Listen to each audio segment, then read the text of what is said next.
Man stabbed 3 people in London at random and got 20 years. A guy who attacked 3 individuals at random has been sentenced to almost 2 decades in prison. Evans innocent violently killed a lady as she was preparing to go for work, repeatedly stabbing her. The following day, officers discovered him in the same place, armed to the teeth with 4 firearms. They apprehended him and were able to connect him to 2 other assaults on men that month.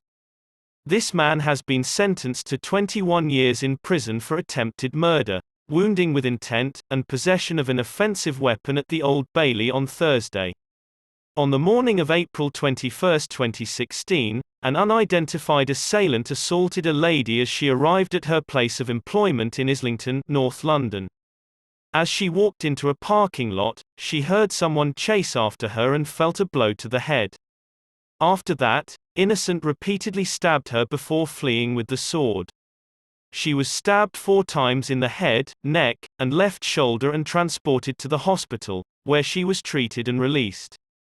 Officers have been sent to the area to investigate the crime scene and provide community reassurance. They were able to apprehend the defendant the next day when he was seen walking down the street with 4 guns in his possession. Forensics analyzed a large bladed black-handled knife as one of the suspect's weapons. The blade's tip had traces of a woman's DNA on it.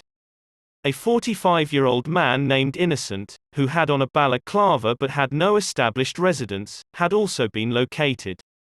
The police were able to connect him to 2 additional stabbings of males in the public that occurred on April 3 and April 7 of last year. Phone and Oyster card data showed that he was in the same places during both assaults. After mitigating pertaining to Innocent's mental state was provided, the judge sentenced him to 21 years in jail notwithstanding his denials in police interviews. Before he can be released on parole, he'll have served 14 years in prison. Sergeant Russell Harvey, the lead detective, stated, "This was a coordinated, unprovoked assault with no prior notice or explanation. Innocent went out wanting to damage individuals in the community, and his acts were awful. After his arrest, he made several attempts to obstruct and impede our investigation at every turn, including while being cross-examined in the box.